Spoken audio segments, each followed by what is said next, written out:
Bapak Ibu hadirin sekalian, sebelum memulai debat kami memiliki tata tertib yang harus ditaati baik oleh hadirin yang ada di ruangan dan luar ruangan dan juga harus ditaati oleh para calon wakil presiden yang akan berdebat malam ini. Kita simak bersama tata tertib debat berikut ini. Ketentuan debat, tata tertib sebelum debat. Pakaian yang digunakan adalah bebas, sopan, dan rapi. Setiap tamu undangan harus menjaga ketertiban, keamanan, serta kebersihan dan tidak membawa barang-barang yang dilarang serta dapat membahayakan orang lain di lokasi debat. Yang dapat memasuki area debat hanya nama-nama yang sudah terdaftar dan memiliki undangan debat. Untuk pengantar, pendamping tamu VIP hanya diperbolehkan mengantar ke area debat. Tim kampanye pasangan calon menempatkan petugas yang dapat menjaga ketertiban dan keamanan selama debat berlangsung. Ketentuan debat, tata tertib. Saat debat berlangsung. Dalam debat, pendukung tidak diperkenankan membawa bahan kampanye dan alat peraga kampanye kecuali atribut yang melekat di badan. Selama acara debat berlangsung, tamu undangan wajib menjaga ketertiban dan tidak meneriakkan yel-yel, slogan, dan melakukan intimidasi dalam bentuk ucapan maupun tindakan kepada pendukung pasangan calon, moderator, dan panelis. Selama debat berlangsung, handphone, alat komunikasi dalam kondisi hening dan dilarang mengaktifkan flashlight. Selanjutnya kami akan perkenalkan para calon wakil presiden pemilu tahun 2024. Calon Wakil Presiden nomor urut 1, Bapak Dr. Honoris Causa Haji Abdul Muhaimin Iskandar.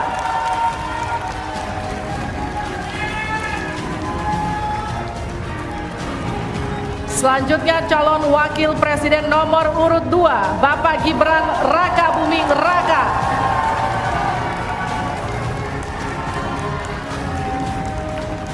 Selanjutnya calon Wakil Presiden nomor urut 3, Bapak Profesor Dr. Haji Mahfud MD.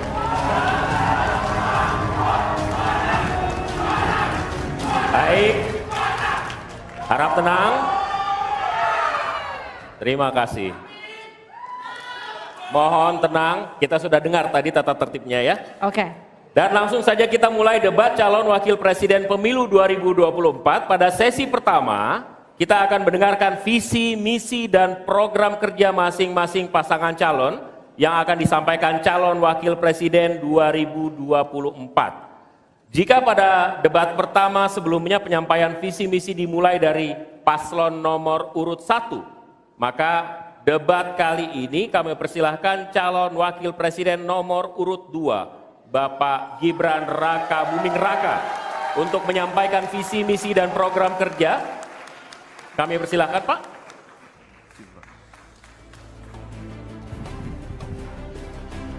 Mohon tenang, kami butuh kerjasamanya. Nanti ada waktunya tepuk tangan. Waktu Bapak 4 menit, dimulai dari saat Bapak berbicara. Silakan. Assalamualaikum warahmatullahi wabarakatuh. Salam sejahtera, Shalom, Om Swastiastu, Namo Buddhaya, salam kebajikan. Indonesia ini negara besar. Kita harus mampu keluar dari middle income trap. Kuncinya kita harus mampu menaikkan nilai tambah di dalam negeri. Di tengah gempuran resesi global, perang dagang, konflik geopolitik, rata-rata pertumbuhan ekonomi negara kita tetap resilient di rata-rata 5%. Pertumbuhan ekonomi yang berkualitas didukung dengan penurunan angka pengangguran, angka kemiskinan, penurunan angka Gini rasio, dan juga angka inflasi yang terkendali. Bapak Ibu yang saya hormati, teman-teman sesama anak muda, lalu apa agenda ke depan? Kita akan lanjutkan hilirisasi, bukan hanya hilirisasi tambang saja, tapi juga hilirisasi pertanian, hilirisasi perikanan, hilirisasi digital, dan lain-lain. Kita lanjutkan juga pemerataan pembangunan yang tidak lagi Jawa sentris.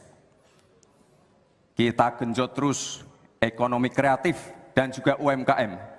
Kita punya 64 juta UMKM yang menyumbangkan 61% untuk PDB kita. Jika 4 langkah tadi bisa kita penuhi, insya Allah akan terbuka 19 juta lapangan pekerjaan. Pemerataan pembangunan itu wajib. Sekarang investasi yang ada di luar Jawa sudah ada 53%. Pembangunan IKN yang berkelanjutan ini akan membuka titik pertumbuhan ekonomi baru, akan membuka akses dan juga konektivitas, sekaligus membuka lapangan kerja. IKN ini bukan hanya saja membangun bangunan pemerintahan, tapi juga sebagai simbol pemerataan pembangunan di Indonesia, dan juga sebagai simbol transformasi pembangunan Indonesia. Bapak dan Ibu yang saya hormati, saya juga berkeyakinan suatu saat nanti Indonesia akan menjadi raja energi hijau dunia dengan terus mengembangkan biodiesel, bioaftur dari sawit, bioetanol dari tebu, sekaligus kemandirian gula.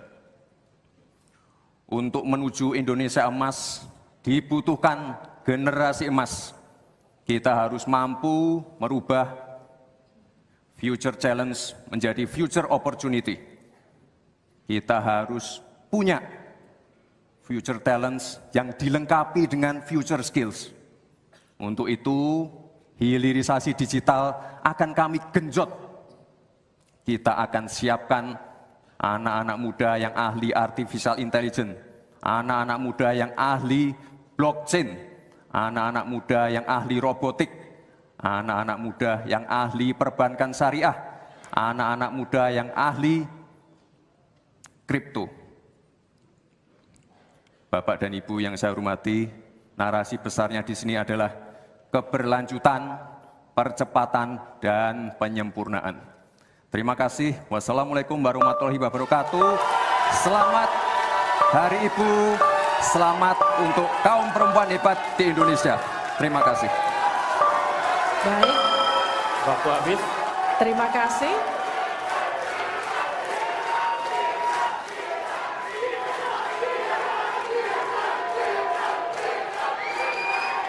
Baik, cukup. Boleh tenang. Kita lanjutkan. Cukup ya. Terima kasih Bapak Gibran Raka Buming Raka. Kami persilakan Pak Gibran untuk kembali ke tempat. Kembali dulu Pak. Harap tenang, kita lanjutkan. Selanjutnya kami persilakan calon wakil presiden nomor urut 3, Bapak Mahfud MD, untuk naik ke atas panggung dan menyampaikan visi, misi, dan program kerja. Pak Mahfud, waktu Bapak 4 menit, kami akan mulai ketika Bapak mulai berbicara. Silakan. Assalamualaikum warahmatullahi wabarakatuh. Mari kita bersujud semuanya, saudara-saudara di seluruh Indonesia, kepada Ibu kita dalam rangka mengucapkan selamat Hari Ibu 22 Desember 2023 ini. Dan sesudah ini kita lanjutkan pengabdian kita kepada Ibu Pertiwi. Ada yang bertanya kepada kami, mungkin tidak Anda mentargetkan mendapat pertumbuhan ekonomi 7% di dalam 1 tahun. Karena di dalam sejarah reformasi tidak pernah sampai tumbuh sebanyak 7%.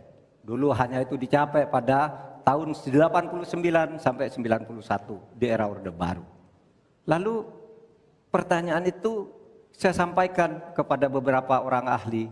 Lalu mereka mengatakan hanya karena kebodohan kita ini tidak bisa menaikkan pertumbuhan ekonomi menjadi 7% karena kita ini kaya raya dengan sumber daya alam dan sumber daya manusia yang hebat. Masalahnya apa? Masalahnya banyak korupsi dan inefisiensi di sektor-sektor pertumbuhan ekonomi, yaitu di sektor konsumsi, belanja pemerintah, ekspor impor, dan investasi. Jadi dengan demikian karena banyak korupsi, Dan itu memang betul terjadi. Coba lihat, berdasar hasil SIGI, Transparansi Internasional, korupsi terjadi di lembaga legislatif, eksekutif, dan yudikatif secara besar-besaran. Korupsi juga terjadi di 3 metra alam kita ini. Kita menginjak bumi, ada korupsi di tanah dan pertambangan.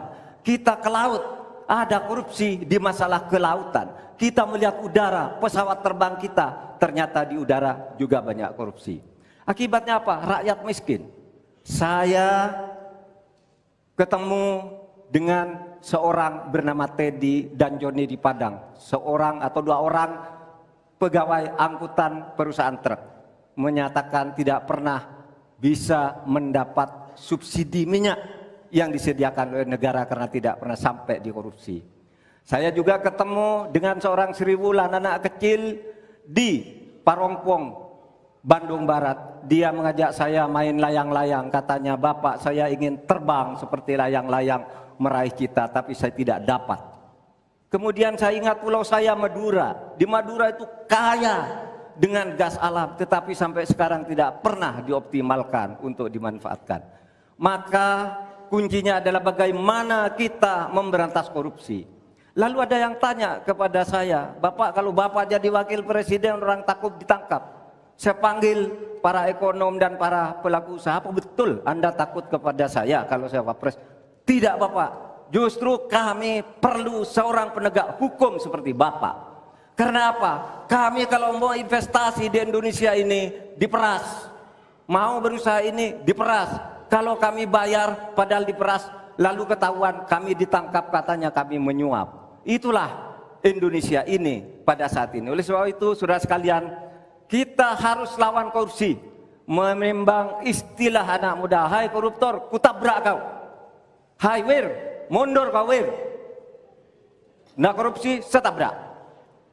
Saudara sekalian, ini semua dalam rangka agar terjadi pemerataan seperti ketentuan pasal 3 Undang-Undang Dasar. Di Al-Quran disebut, "Kaila yakuna dolatan bainal yang." Jangan biarkan kekayaan itu hanya beredar di antara orang kaya. Waktu Bapak selesai. habis.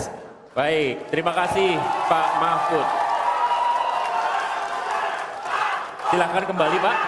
Baik.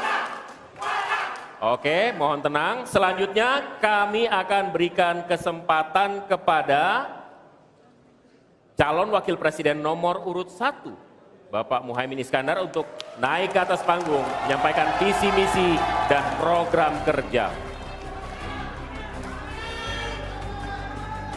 Mohon tenang. Waktu Anda 4 menit Pak, dimulai dari Anda menyampaikan gagasan Anda. Assalamualaikum warahmatullahi wabarakatuh. Selamat malam, salam sejahtera untuk kita semua. Harusnya saya bicara pada debat yang pertama. Tapi hari ini saya sungguh bersyukur akhirnya bisa bertemu. Tapi jangan salah paham, bukan karena saya ambisi jadi presiden, tapi karena saya punya pelajaran yang penting selama saya berjuang di politik. Apa itu? Saya menyaksikan dan menjadi bagian dari adanya pemerintah yang memiliki kewenangan mutlak, terutama pimpinan tertinggi, untuk bisa menghadirkan keadilan dan kemakmuran rakyat. Inilah yang disebut sebagai selepet, menjadi bagian dari kewenangan untuk menghadirkan kemakmuran dan keadilan. Selepet itu seperti sarung yang saya bawa ini. Bisa di kalangan santri, bisa membangunkan yang tidur, menggerakkan yang loyo, dan sekaligus mengingatkan yang lalai.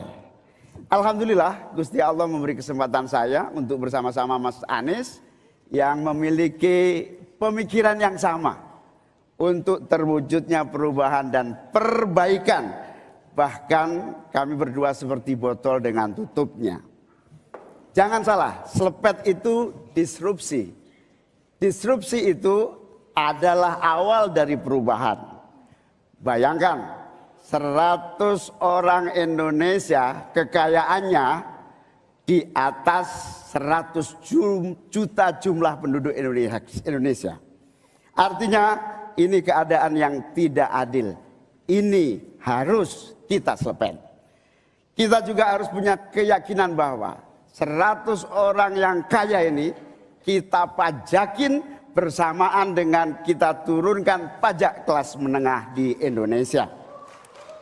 Hari ini cabai mahal, telur mahal, beras mahal, barang-barang mahal, tengkulak jahat, mafia penguasai dan merajalela di mana-mana.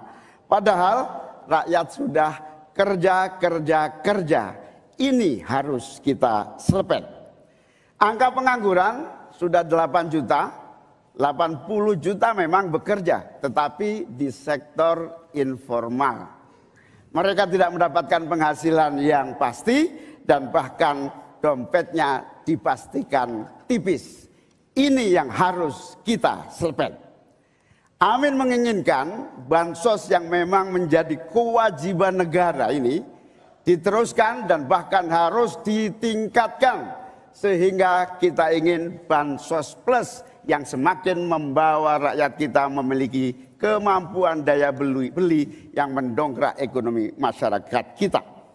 Insya Allah, Amin akan memastikan 5% anggaran dari APBN atau sekitar 150 triliun kita khususkan untuk kamu kaum muda Indonesia. Kamu yang memiliki energi besar untuk menjadi bagian terdepan bagi kemajuan bangsa kita. Salah satunya adalah kamu, kredit usaha anak muda yang diberi kesempatan untuk mengakses sebanyak-banyaknya menjadi pelaku ekonomi yang baik. Kita akan hadirkan bagaimana agar desa-desa tumbuh berkembang. Insya Allah 5 miliar per desa akan kita wujudkan tiap tahun bagi pembangunan nasional kita. Kita juga akan siapkan seluruh bantuan-bantuan yang memungkinkan tumbuh menjadi maju. Waktunya. Mohon maaf waktu Anda habis, Bapak. Terima kasih, Pak. Kembali ke tempat. Terima kasih. Berikan aplaus dan apresiasi untuk 3 calon wakil presiden yang sudah menyampaikan visi, misi, dan program mereka.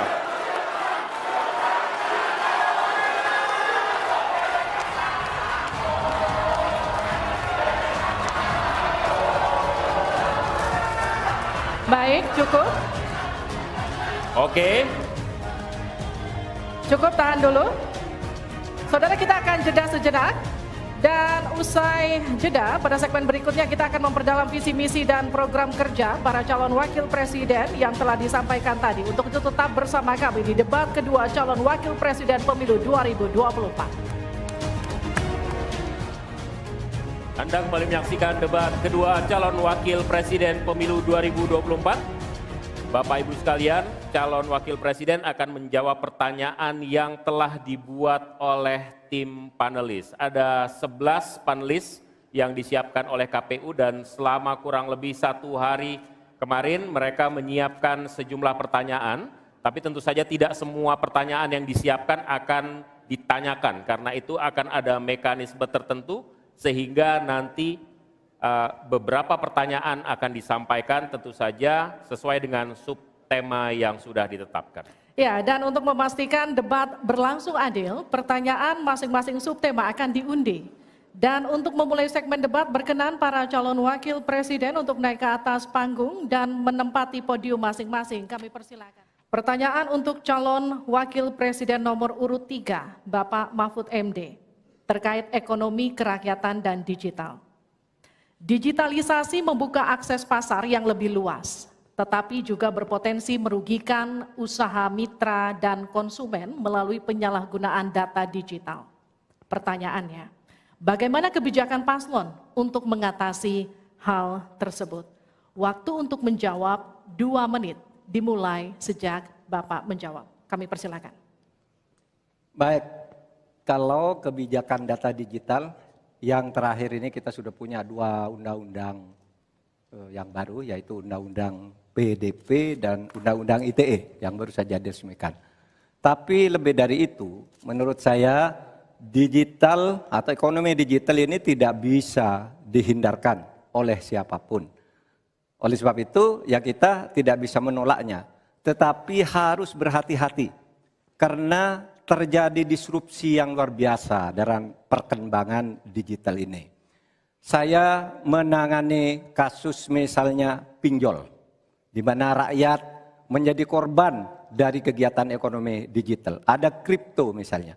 Kasus pinjol itu sendiri sungguh sangat problematik. Kenapa?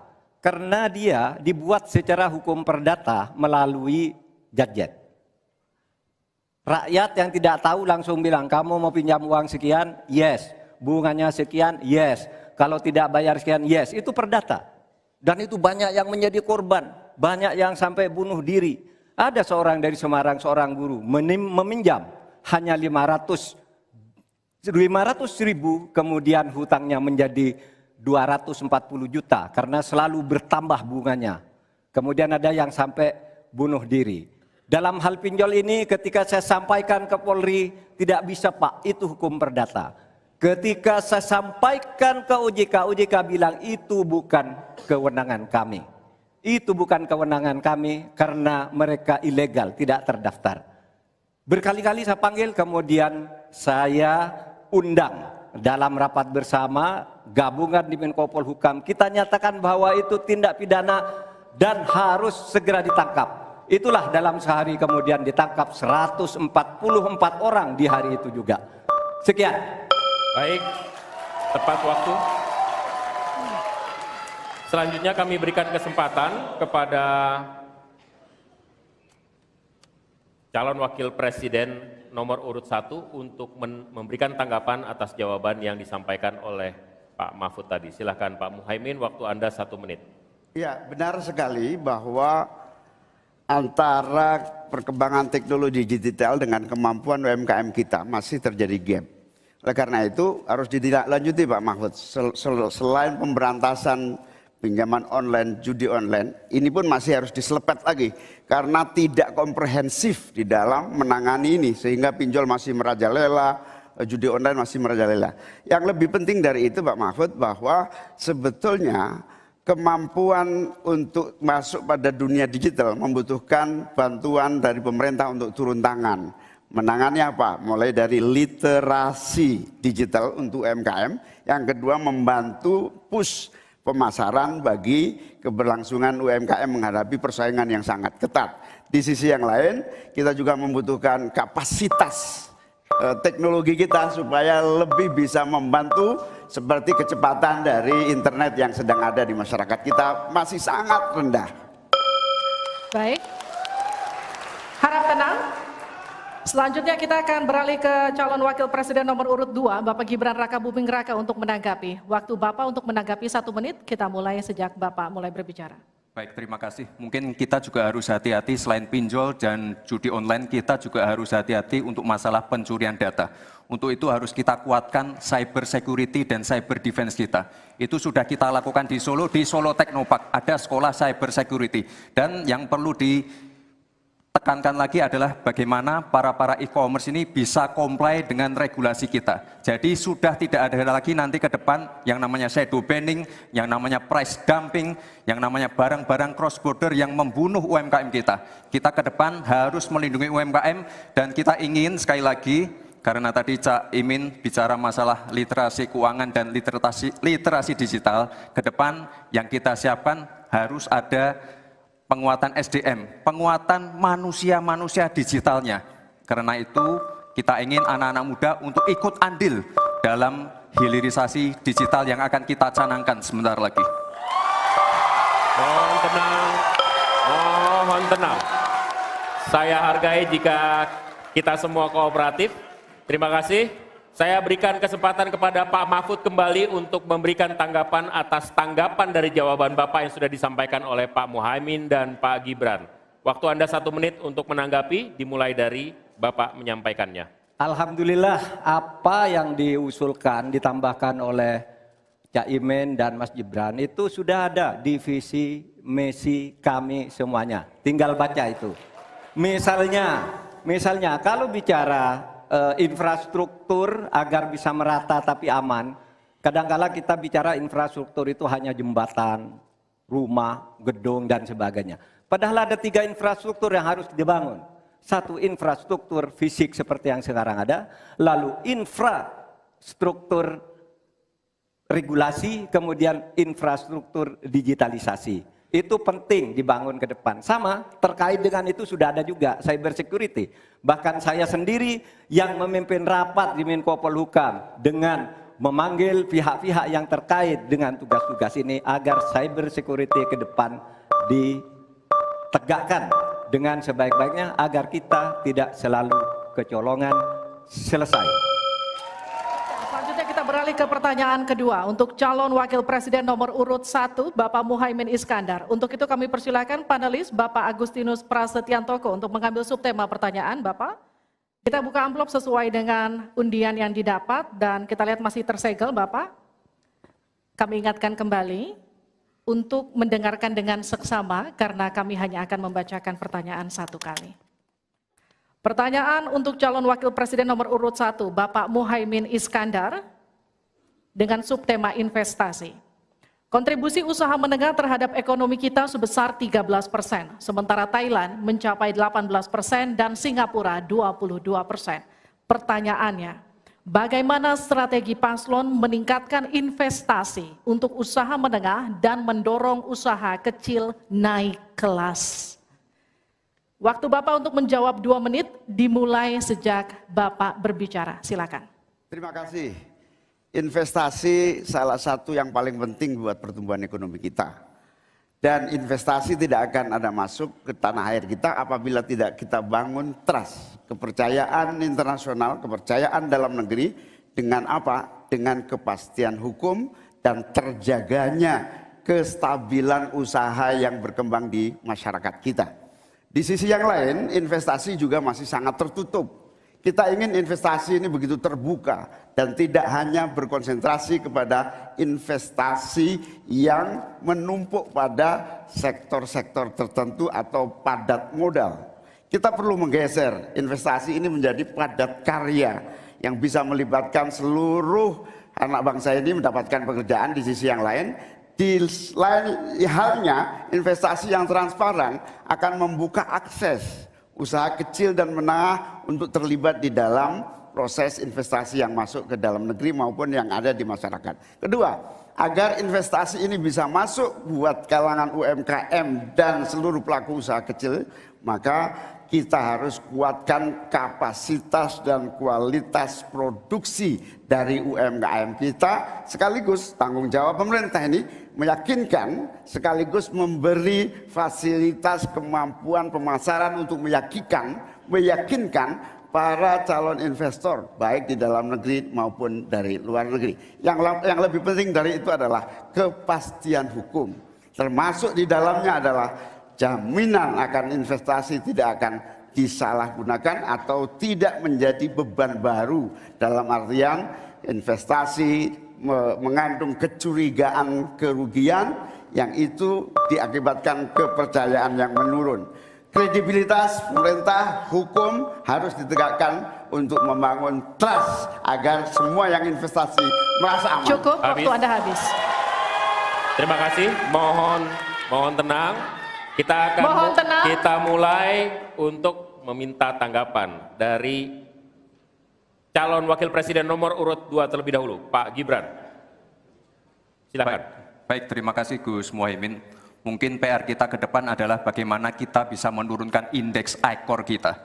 Kita ingin indeks ICOR kita turun ke angka 4 atau 5%, sehingga investasi akan naik dan akan menumbuhkan trust juga dari para calon-calon investor. Lalu ini yang perlu kita garis bawahi. Kita ingin akses untuk logistik harus terkoneksikan sehingga distribusi bisa menurun. Lalu untuk UMKM, ini memang PR kita ke depan juga. Kita ingin memperbanyak inkubasi sehingga UMKM kita bisa naik kelas. Kita dampingi dari A sampai Z. Kita dampingi dari packagingnya, dari brandingnya, dari marketing ownernya. Setelah selesai, kita dampingi lagi permodalannya. Setelah selesai, kita dampingi lagi untuk bisa mendapatkan off-taker. Terima kasih. Waktu Anda masih tersisa, Bapak. Mohon tenang. Cukup? Cukup? Baik. Selanjutnya saya berikan kesempatan kepada Calon Wakil Presiden nomor urut 3, Pak Mahfud. Caimin, calon wakil presiden paslon 1. Begini, yang Bapak sampaikan itu tadi saya kira itu sangat normatif. Seharusnya begitu. Di lapangan Pak, investasi itu sulit loh Pak. Prosedurnya bertele-tele, ada konflik of interest di mana pejabat yang ngurus itu misalnya harus mendapat sesuatu tapi disalurkan lewat si A. Itu laporan yang masuk ke saya. Ada urusan harusnya diinvestasikan untuk rakyat, itu malah disentralisasi ke negara, dibuat PT sendiri lalu diurus sendiri, rakyatnya tidak kebagian.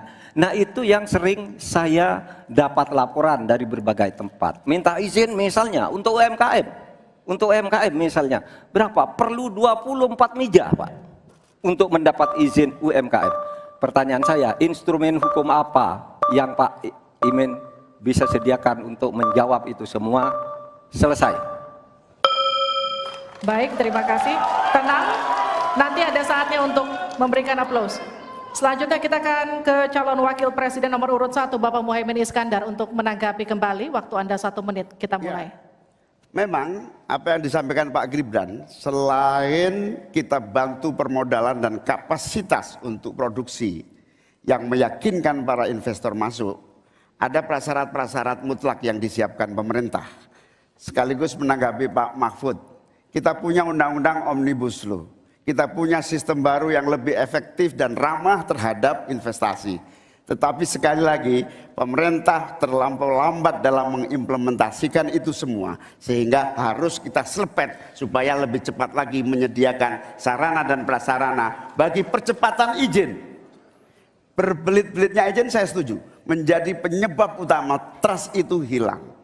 Nah, kita harus membenahi pada wilayah pemerintahan kita yang harus memberikan satu sarana infrastruktur yang memadai. Saya setuju, logistik menjadi salah satu kunci pentingnya. Logistik yang menyambungkan antara kebutuhan murahnya angkut barang sehingga investasi menipis. Cukup, waktu Anda habis. Selanjutnya kita akan beralih ke pertanyaan untuk calon wakil presiden nomor urut 2, Bapak Gibran Rakabuming Raka. Untuk itu kami persilahkan panelis Ibu Henry Saparini untuk mengambil subtema. Silakan Ibu. Kita akan ambil dan buka amplop pertanyaan sesuai dengan undian, dan silakan amplopnya masih tersegel. Kami ingatkan kembali, mohon disimak baik-baik karena kami hanya akan membacakan pertanyaan 1 kali. Pertanyaan untuk calon wakil presiden nomor urut 2, Bapak Gibran Rakabuming Raka. Untuk subtema keuangan, pajak, pengelolaan APBN dan APBD. Hanya sepertiga APBN yang dapat digunakan untuk membiayai pembangunan. Padahal janji kerja program paslon memerlukan biaya tinggi. Pertanyaannya, mana yang menjadi pilihan prioritas anggaran? Pembangunan infrastruktur fisik atau pembangunan kualitas SDM dan ekonomi rakyat? Waktu Bapak untuk menjawab 2 menit, kita mulai ketika Bapak mulai berbicara. Baik, terima kasih. Tidak semuanya harus menggunakan APBN. Contoh IKN, banyak yang gagal paham. Tidak 100% pembangunan IKN itu menggunakan APBN. Yang digunakan hanya 20%. Sisanya adalah investasi dari swasta dan investasi dari luar negeri. Ini yang banyak yang gagal paham.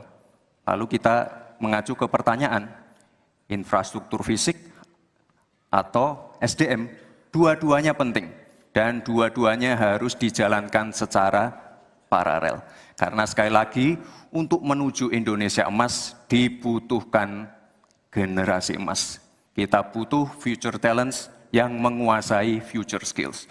Untuk itu, di tingkat SMK misalnya, kita perlu alat-alat yang ada di SMK itu bisa memenuhi kebutuhan zaman, kebutuhan industri. Sehingga ketika anak SMK lulus, mereka benar-benar bisa siap kerja, siap menerima tantangan kerja. Lalu, untuk fisik, tidak selalu harus dari APBN, sekali lagi. Bisa kolaborasi, misalnya dengan swasta, dengan CSR. Jadi tidak semuanya harus dibebani oleh APBN. Lalu, apa PR kita ke depan? PR kita ke depan harus bisa menambah penerimaan negara. Untuk itu, kami dari Paslon 2 akan membentuk lembaga badan penerimaan negara yang dikomandoi langsung oleh Presiden. Sehingga nanti ketika berkoordinasi dengan kementerian-kementerian, ini bisa lebih luas. Dan sekali lagi kita ingin menaikkan rasio pajak, sehingga penerimaan negara nanti bisa kita gunakan untuk pendidikan, untuk kesehatan, dan lain-lain. Terima kasih. Mohon tenang, masih ada waktu. Terima kasih. Saatnya menanggapi, Pak Mahfud, waktu Anda 1 menit dimulai dari Anda menyampaikannya. Mas Gibran, saya sangat tertarik tentang IKN dan itu bagus, harus kita laksanakan sebagai warisan dari Pak Jokowi. Tapi tadi saya tergelitik, anggaran untuk IKN itu hanya 20% dari APBN dan sisanya dari investor. Sejauh yang kita baca, sampai sekarang belum ada satupun investor yang masuk ke sana. Coba kalau ada sebutkan, kalau ada sebutkan misalnya 2 atau 1 gitu, investor mana yang sudah masuk ke sana. Yang saya dengar justru ada ratusan ribu hektar tanah sudah dikuasai oleh pengusaha-pengusaha tertentu sekarang ini. Nah, saya setuju ke depannya itu agar mengundang investor, IKN harus diteruskan tetapi pendanaannya harus sesuai dengan tujuan semula, bahwa itu sebenarnya mengundang investor. Tapi sekarang ini yang sudah jadi itu semuanya dari APBN. Sehingga memang diperlukan langkah-langkah perbaikan agar warisan baik Presiden Jokowi ini bisa kita lanjutkan. Terima kasih, selesai. Baik. Terima kasih. Kita masih lanjut. Mohon tenang. Selanjutnya giliran calon wakil presiden nomor urut 1 Bapak Muhaimin Iskandar untuk memberikan tanggapan. Waktu Anda 1 menit. Kita mulai ketika Anda mulai berbicara. Mohon tenang dulu. Iya. Saya baru tahu kalau boleh di sini juga. Supaya lebih dekat sama panelis. Bisa mulai. Jadi saya setuju bahwa yang paling penting bukan soal infrastruktur dulu atau SDM dulu. Yang paling penting dari ini adalah kemampuan membaca skala prioritas. Seluruh proyek-proyek besar yang ambisius, ini IKN sebagai salah satu contoh saja, itu kalau hanya mengandalkan APBN hampir 500 triliun. Padahal 1% saja dari 400 sekian triliun itu untuk bangun jalan seluruh Kalimantan beres. Membangun seluruh kota-kota di Kalimantan beres. Dan yang paling penting infrastruktur yang untuk SDM 3% aja dari seluruh anggaran IKN itu bisa membangun sekolah dengan baik di seluruh Kalimantan. Itu contoh kemampuan mengambil skala prioritas. Oleh karena itu skala prioritas sangat penting. Mohon tenang. Sekarang kita berikan kesempatan kepada Pak Gibran untuk menanggapi atas tanggapan yang sudah disampaikan. Silakan. Baik, saya izin menanggapi Gus Muhaimin dulu. Saya ingat sekali Gus Muhaimin dulu sempat ikut meresmikan dan potong tumpeng di IKN. Ini gimana? Ini nggak konsisten. Dulu dukung, sekarang nggak dukung karena menjadi wakilnya Pak Anies yang mengusung tema perubahan. Sekali lagi Gus, mohon maaf, IKN ini bukan hanya membangun bangunan pemerintah, tapi juga sebagai simbol pemerataan pembangunan di Indonesia, sebagai simbol transformasi pembangunan di Indonesia. Dan untuk menanggapi Prof. Mahfud, Prof, mungkin nanti setelah pulang dari debat bisa di Google, sudah banyak yang masuk. Hanya pada Agung Sedayu. Dan nanti akan tambah lagi mungkin setelah Pilpres, karena mereka pasti akan wait and see melihat stabilitas politik di Indonesia. Terima kasih, Prof. Baik, silakan berikan apresiasi dan aplaus dulu deh. Biar semangat semua. 1, 2, 3 pendukung-pendukungnya silakan bersemangat memberikan apresiasi.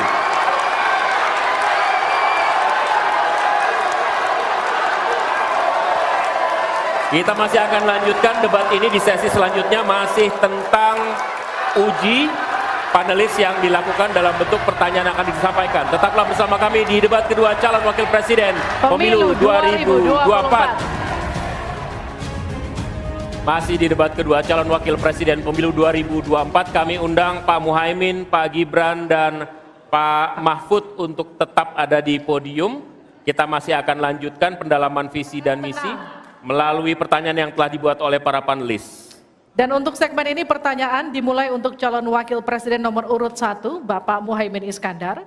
Untuk itu kami persilahkan panelis untuk mengambil undian subtema di dalam fishbowl. Kami persilahkan Ibu Poppy Ismalina untuk mengambil dan memperlihatkan ya kepada calon wakil presiden dan moderator. Huruf B. Perkotaan huruf B.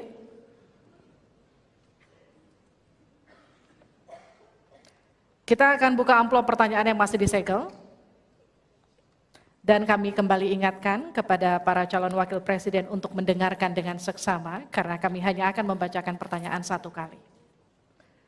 Pertanyaan untuk calon wakil presiden nomor urut 1, Bapak Muhaimin Iskandar. Dengan subtema perkotaan. 56% penduduk Indonesia tinggal di perkotaan dan mencapai lebih dari 70% di tahun 2045. Permasalahan akan semakin kompleks, seperti transportasi publik, sampah, dan kawasan kumuh. Pertanyaannya, bagaimana strategi paslon menyiapkan instrumen fiskal khusus untuk mengatasi masalah tersebut? Waktu Bapak untuk menjawab 2 menit. Kita mulai ketika Bapak mulai berbicara. Silakan. Terima kasih. Perkotaan ini menjadi kebutuhan untuk terus menjadi bagian dari pembangunan nasional kita. Di antara kebutuhan pokok dari perkotaan ini adalah infrastruktur yang memadai. Dan dalam kerangka agar tidak terjadi penumpukan penduduk di dalam satu perkotaan, maka pembangunan perkotaan harus dibikin merata di berbagai tempat. Kami memiliki satu tekad bahwa di dalam pemerintahan yang akan datang minimal harus dibangun 40 kota baru yang selevel dengan Jakarta. Dengan kemampuan menampung jumlah penduduk, memberikan sarana dan prasarana yang memadai, sekaligus kemampuan untuk terjaganya lingkungan yang memungkinkan untuk sehat. Termasuk kehidupan yang memberikan kenyamanan bagi seluruh penduduknya, di mana perumahan tidak terlampau jauh dari pusat-pusat pekerjaan, di mana akses pendidikan bisa sampai pada yang dibutuhkan. Sementara fiskal yang dibutuhkan, kita harus pandai-pandai mengambil prioritas. Sekali lagi, kita bukan setuju atau tidak setuju IKN. Yang paling penting adalah prioritas kepemerataan dan keadilan agar terbangun kota-kota sehingga sarana air bersihnya terwujud. Balikpapan kasihan, Banjarmasin kasihan, Pontianak kasihan. Karena apa? Kota-kota ini dalam waktu singkat bisa kita sulap menjadi lebih baik. Karena apa? Fiskal yang kita sediakan dirata adilkan di masing-masing perkotaan. Terakhir, bahwa perkotaan membutuhkan pendanaan, kita harus libatkan investasi swasta yang kita beri kepercayaan lebih baik lagi. Terima kasih. Saya berikan kesempatan kepada Pak Gibran, Cawapres nomor 2 untuk menanggapi. Waktu Anda 1 menit, silahkan. Gus Muhaimin ini agak aneh ya. Pengen bangun kota selevel Jakarta tapi nggak setuju sama IKN. Tapi ya monggo lah ya, nggak apa-apa. Yang jelas untuk permasalahan perkotaan kita harus menggarap transportasi umumnya. Kita pastikan transportasi umum ini aman, nyaman, terutama bagi kaum disabilitas, lansia, dan anak-anak. Lalu kita pastikan transportasi umum ini ada digitalisasinya. Sekarang kan sudah ada teman bus. Nah ini harus kita replikasi di beberapa kota juga. Lalu untuk mungkin di level-level kota kecil kita pakai skema buy and service sehingga masyarakat bisa mencoba menggunakan transportasi umum secara gratis.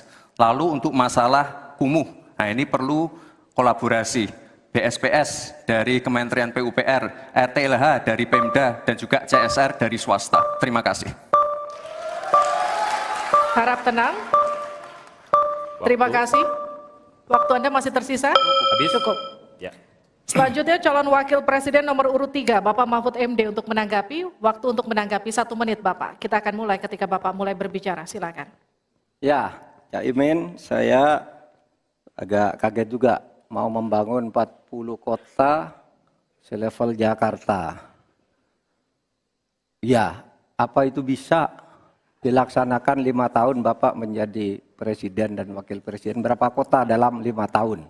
Ini IKN aja sudah puluhan tahun baru dilaksanakan, itu pun yang investasi baru dalam bentuk janji, belum ada yang melaksanakan. Nah gitu kan. Lalu saudara 40, luar biasa menurut saya, 40 kota selevel Jakarta yang sudah metropolitan seperti itu. Lalu juga pembiayaannya menurut Pak Muhaimin. Kalau nanti kita membentuk 40 kota itu, pembiayaannya itu APBN, APBD, atau perlukah lembaga khusus seperti tadi ditanyakan oleh panelis melalui moderator. Ini perlu dijawab dulu agar semuanya tidak spekulatif. Selesai. Baik. Mohon maaf waktu Anda habis. Kami akan kembalikan ke Pak Muhaimin. Mohon tenang, belum selesai. Pak Muhaimin, waktu Anda untuk menanggapi atas tanggapan dari Pak Gibran dan Pak Mahfud. Waktu Anda silakan. Ya, yang saya sampaikan seperti Jakarta itu memiliki standar upaya sampai menuju Jakarta.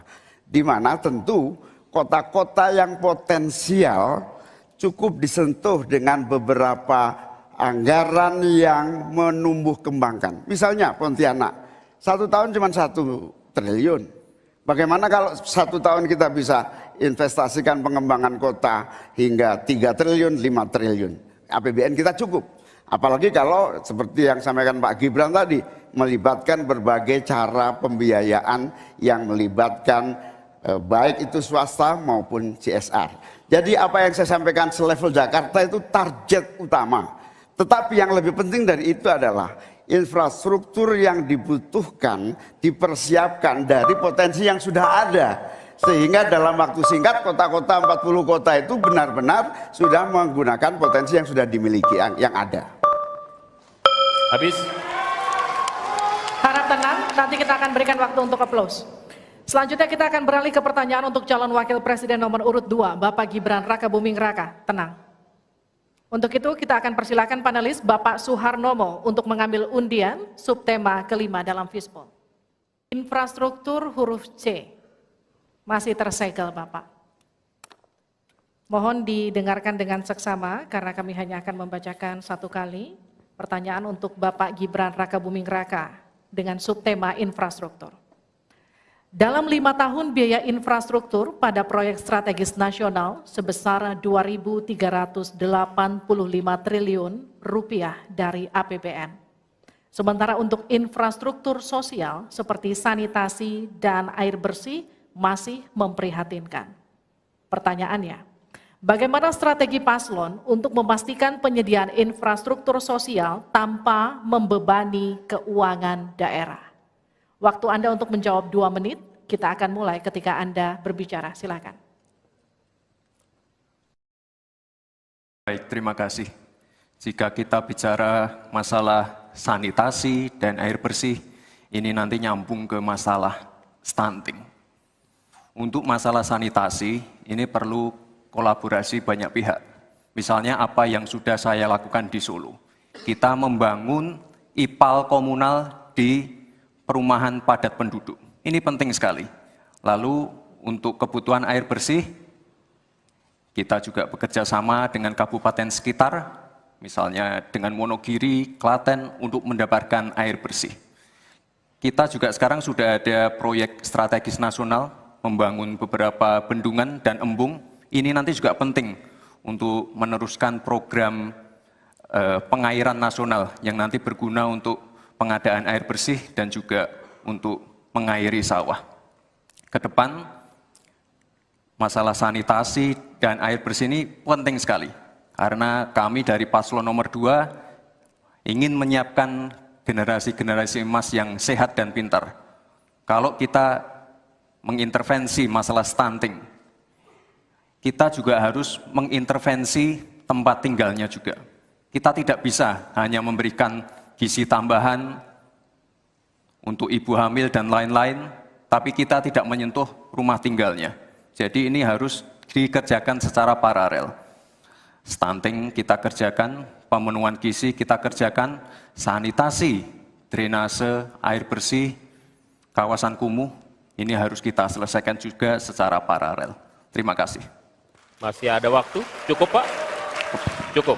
Baik, saya berikan waktu untuk Pak Mahfud untuk menanggapi jawaban dari Pak Gibran. Mas Gibran yang terhormat, tadi itu pertanyaan yang dibaca oleh moderator, bagaimana strategi paslon untuk memastikan penyediaan infrastruktur sosial tanpa membebani keuangan daerah. Kayaknya belum terjawab. Tadi yang dijawab tuh infrastruktur fisik semua tuh. Infrastruktur itu kan ya ada infrastruktur sosial, ya itu yang penting. Kemudian regulasi. Bagaimana Anda menyiapkan regulasi sekarang ini agar semua itu bisa berjalan dengan baik. Nah kalau infrastruktur fisik mungkin sih bisa saja diutak-atik dari APBN, APBD gitu ini untuk ini. Tapi masalahnya kita punya problem dengan infrastruktur sosial seperti yang ditanyakan tadi. Nah itu saya kira yang perlu dijelaskan lebih jauh. Selesai. Waktu Anda habis, baik kita akan ke calon wakil presiden nomor urut 1 Bapak Muhaimin Iskandar untuk menanggapi, waktunya 1 menit. Infrastruktur yang disampaikan Pak Gibran menjadi bagian dari yang perlu disediakan. Tapi infrastruktur sosial atau infrastruktur kerakyatan, pada dasarnya kita bisa melibatkan semua pihak untuk hadir dan memberikan solusi. Contohnya infrastruktur gedung-gedung sekolah yang memberikan kesehatan, kecerdasan bagi masa depan anak didik kita. Apa yang bisa kita lakukan? Misalnya kita bebaskan pajak buat seluruh penyelenggara pendidikan supaya fiskalnya terpenuhi, supaya pendidikan bisa terjangkau, sehingga semua bentuk pendidikan, semua bentuk yang berkaitan dengan pencerdasan kehidupan masyarakat kotanya, maka dibebaskan pajaknya. Ini seperti yang sudah dilakukan di Jakarta, yang ini bisa kita tarik ke tingkat nasional. Infrastruktur sosial tercipta dengan pemerintah memberi fasilitas yang memadai. Cukup Pak? Bapak? Cukup. Baik. Kita stop, countdown. Tenang. Saya berikan kembali waktu untuk Pak Gibran untuk menanggapi atas tanggapan dari Pak Mahfud dan Pak Muhaimin. Baik, terima kasih. Mungkin Prof. Mahfud dan Gus Muhaimin kurang paham dengan apa yang sudah saya paparkan. Saya tadi juga bicara masalah infrastruktur sosial, stunting itu loh Pak. Ya, tapi nggak apa-apa, saya perjelas lagi. Kita punya program makan siang gratis. Banyak yang nyinyir, tapi sekali lagi Pak, program makan siang gratis ini adalah investasi menuju Indonesia emas. Program makan siang gratis 400T ini adalah stimulan untuk ibu-ibu, warteg-warteg, warung-warung, catering-catering yang ada di daerah. Bayangkan 400T mengucur ke daerah-daerah. Semua ibu-ibu ikut memasak makan siang untuk anak-anak kita. Itu Pak yang saya maksud dengan infrastruktur sosial. Program makan siang gratis, investasi ke depan untuk menuju Indonesia emas. Terima kasih. Tenang. Baik, kita akan masih lanjut. lanjutkan. Selanjutnya kita akan beralih untuk pertanyaan calon wakil presiden nomor urut 3, Bapak Mahfud MD. Untuk itu kami persilakan panelis Bapak Yose Rizal Damuri untuk mengambil undian subtema ke-6 dalam Fispol. Terima kasih. Perdagangan huruf C, Pak Mahfud, masih tersegel. Mohon didengarkan dengan seksama karena kami hanya akan membacakan 1 kali. Pertanyaan untuk Bapak Mahfud MD dengan subtema perdagangan. Untuk meliberalisasi perekonomian, Indonesia telah meratifikasi lebih dari 25 perjanjian perdagangan bebas. Tetapi pemanfaatannya belum optimal untuk mendorong ekspor dan investasi. Pertanyaannya, bagaimana strategi paslon untuk mengoptimalkan pemanfaatan perjanjian-perjanjian tersebut guna meningkatkan ekspor dan memperkecil defisit neraca perdagangan? Waktu Bapak untuk menjawab 2 menit, kami persilakan ketika Bapak mulai berbicara. Baik, menurut saya untuk mengoptimalkan pemanfaatan perjanjian-perjanjian, saudara sekalian, saya dan Mas Ganjar kebetulan, Ganjar Mahfud ini sudah berdiskusi lama tentang ini. sekurang-kurangnya ada 3 hal yang menjadi strategi kami. Pertama, mengutamakan diplomasi ekonomi. Sehingga para duta besar yang ada di luar negeri itu, menurut Pak Jokowi pada saat awal-awal kami dilantik, duta besar itu adalah duta ekonomi. Optimalkan diplomasi ekonomi dengan negara-negara lain. Yaitu. Kemudian yang kedua, juga kami akan melakukan perdagangan untuk mengintegrasikan perdagangan nasional kita ini ke perdagangan global. Sehingga memenuhi standar-standar internasional untuk setiap apa yang kita punyai mau dimasukkan ke dunia global itu sudah jelas. Standarnya bisa diterima gitu. Dan kita juga membuat regulasi di sini agar tidak misalnya upaya perdagangan kita lalu diblokir atau dicurangi oleh teman-teman kita sendiri, pelaku-pelaku ekonomi di dalam yang berintegrasi atau berkoalisi dengan pejabat-pejabat publik. Kemudian, saudara kalian, kami akan mengutamakan penguatan ekonomi nasional agar ekonomi nasional itu juga bisa tumbuh ke dalam sehingga nantinya masuk dengan strategi kedua tadi bahwa kualitas barang dagangan kita itu bisa diterima di luar negeri dan produktif sehingga juga tidak susah misalnya untuk diterima oleh dunia internasional. Saya kira itu bagian strategi yang sudah kami diskusikan dan selesai. Terima kasih Pak Harap tenang. Mahfud. Saya persilakan Pak Muhaimin untuk menanggapi jawaban dari Pak Mahfud tadi. Ya, Pak Mahfud, kalau diplomasi sebagai pemasaran itu normatif ya. Ini sudah menjadi pengetahuan umum. Yang paling penting itu adalah bagaimana nyelepet para diplomat berubah wajah menjadi pemasar-pemasar yang tangguh.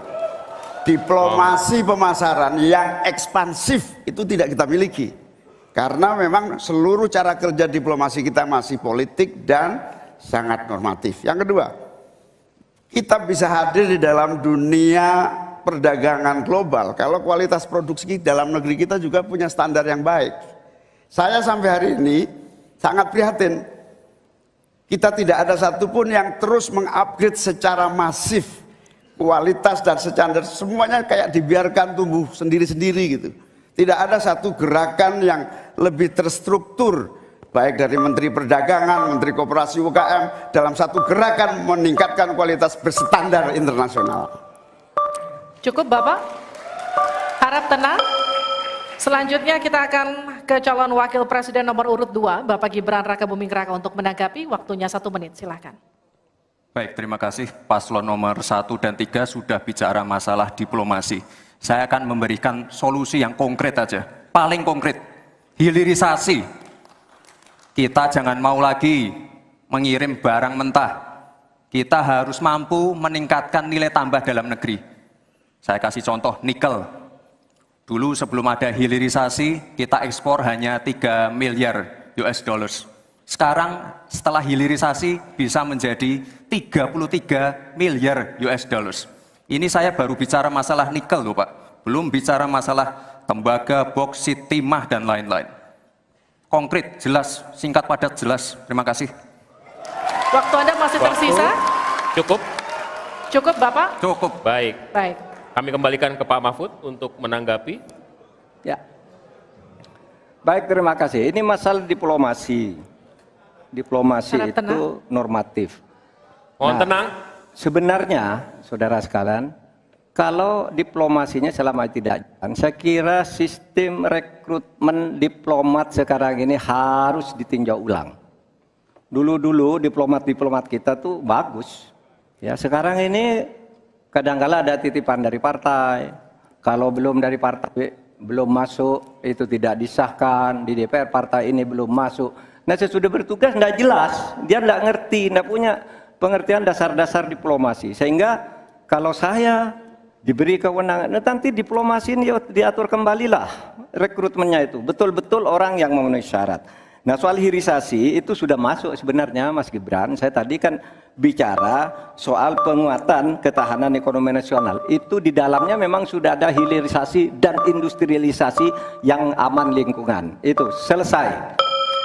Terima kasih, kita berikan apresiasi untuk ketiga calon wakil presiden kita di pemilu 2024. Dan kami persilakan para calon wakil presiden untuk kembali ke tempat duduk masing-masing. Silakan Bapak. Di segmen selanjutnya, ini seharusnya segmen yang kita tunggu-tunggu karena setelah ini mereka akan saling bertanya dan memberikan tanggapan. Interaksi antar kandidat akan dapat Anda saksikan di segmen selanjutnya dalam debat kedua calon wakil presiden pemilu 2024. Anda kembali bersama kami di debat kedua calon wakil presiden pemilu 2024.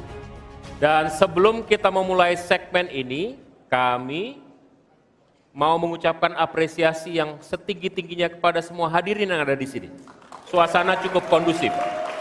Kita berharap ini akan terus terjaga karena sesi ini sangat-sangat rentan untuk terpancing. Jadi kita sepakat dulu ya, kita komit dulu ya.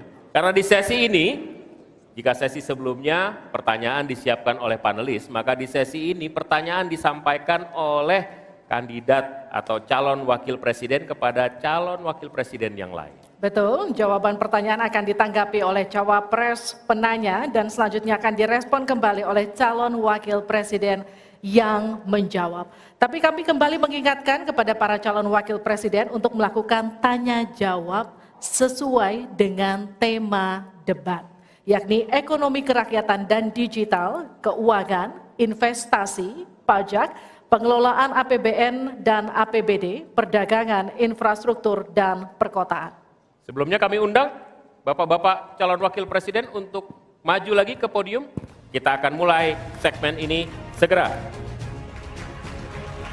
Sesuai dengan urutan tadi, kesempatan pertama akan diberikan pada calon wakil presiden nomor urut 2, Bapak Gibran Rakabuming Raka, untuk bertanya kepada calon wakil presiden nomor urut 3, Bapak Mahfud MD. Waktu Bapak 1 menit, dimulai dari Anda berbicara. Baik, terima kasih. Ini karena Prof. Mahfud adalah ahli hukum, saya ingin bertanya bagaimana regulasi untuk carbon capture and storage. Cukup? Cukup Bapak? Baik. Silakan Bapak Mahfud untuk menjawab. Waktu Anda untuk menjawab adalah 2 menit. Kita akan mulai ketika Bapak mulai berbicara. Silakan. Baik, Mas Gibran yang terhormat, regulasi itu kalau orang ahli regulasi itu tidak harus spesifik satu persatu itu, kecuali proyek pembuatan regulasi itu sudah ada, ya. Proyek pembuatan regulasi sudah ada. Kita harus buat ini baru dibuat regulasinya bagaimana? Bagaimana cara regulasinya? 1, membuat naskah akademik dulu. Naskah akademiknya apa? Naskah akademik itu kalau mengikuti pola yang sederhana aja, pakai aja kasus Ruktipi namanya. Kalau di dalam ilmu perundang-undangan itu, misalnya regulasi yang sudah ada bagaimana, kalau belum ada bagaimana. Kemudian opportunity-nya bagaimana. Kemudian kapasitas lembaganya bagaimana. Kemudian komunikasi publiknya bagaimana. Kemudian ideologisnya bagaimana. Itulah yang disebut procipi dan prosedur tentu saja. Nah itu yang akan kita buat. Kalau saya ditanya bagaimana mengatur soal regulasi undang-undang tentang karbon dan sebagainya, bukan hanya karbon dan itu. Jadi itu yang akan kita lakukan. Tetapi sebenarnya ya, yang terpenting itu bagi saya apapun yang akan kita bangun itu kan harus ada sistem pengawasan keuangan. Barangkali Mas Gibran sudah tahu atau belum tahu juga karena ini baru. Pada tanggal 9 Desember kemarin itu sudah ada sebuah sistem SIPD namanya, Sistem Informasi Pemerintahan Daerah, yang itu mengaitkan dengan APBN dan sebagainya, sehingga ada pengawasan terhadap uang itu mulai dari perencanaan, pelaksanaan sampai evaluasi dan sebagainya. Nah itu saya kira pedoman utamanya. Selesai. Cukup. Baik. Harap tenang. Masih belum Kita selesai. lanjutkan. Ini masih belum selesai nih. Kami berikan kesempatan kembali kepada Pak Gibran untuk menanggapi. Baik, terima kasih Pak. Kalau masalah SIPD ya tentu saya tahu Pak. Saya kan wali kota Pak. Saya pasti pakai SIPD untuk perencanaan anggaran kami Pak. Tapi kembali lagi ke pertanyaan saya Pak. Pak Prof. Mahfud menjawab 2 menit. Tapi pertanyaan saya belum dijawab sama sekali Pak. Apa regulasinya Pak untuk carbon capture and storage? Simple sekali Pak pertanyaan saya Pak. Mohon dijawab Pak. Dijawab sesuai pertanyaan yang saya tanyakan Pak. Nggak perlu ngambang kemana-mana Pak. Terima kasih. Baik, cukup ya Pak ya. Kita lanjutkan, silakan Pak Mahfud. Jadi begini Mas Gibran, di dalam ilmu hukum, misalnya saya tanya kepada Anda sekarang ya, bagaimana cara membuat aturan tentang antariksa nasional? Anda pasti tidak tahu. Jawab sekarang coba kalau pasti tidak tahu. Karena Harap tenang. karena hukum itu perlu masalahnya dulu apa yang mau dibuat. Itulah kemudian dibuat naskah akademik menurut peraturan yang sekarang ada. Di dalam Perpres itu disebutkan buat naskah akademik. Nah, akademik itu nanti dinilai bersama lalu dibahas gitu rame-rame. Nah, naskah akademik itulah yang akan menentukan bagaimana prosedur, kemudian bagaimana sebenarnya materi-materi yang diperlukan untuk itu. Apakah ini sudah ada yang ngatur cuma namanya berbeda atau tidak. Nah itu semua kalau Anda tanya gimana sih cara membuat peraturan, ya gampang, sesederhana itu aja. Kalau Anda ditanyakan hal baru, jadi buat naskah akademik, kita diskusikan. Nah itu sebuah prosedur karena Anda bicara membuat hukum. Selesai. Baik. Tenang. Harap tenang. Kita lanjutkan. Kalau tadi kita sudah melihat bagaimana calon wakil presiden nomor urut 2 berhadapan dengan calon wakil presiden nomor urut 3, kini adalah kesempatan untuk calon wakil presiden nomor urut 3 berhadapan dengan calon wakil presiden nomor urut 1. Silakan Pak, waktu Anda. Bertanya 1 menit. Kami persilakan Pak Mahfud. Baik, Bapak Cawapres Pak Mohaimin, saya melihat ya visi di dalam visi misi Anda itu ada rayaan I-Core 45. Efisiensi akan meningkat. Nah, Pak, kalau itu bisa dicapai seperti di tahun 89, 91, maka pertumbuhan ekonomi kita ini bisa mencapai 7% lah. Kalau 4 saja, Anda punya visi targetnya itu ekornya 4 sampai 5. Padahal pertumbuhan dengan 4 saja itu bisa 7% pertumbuhan ekonomi nasional.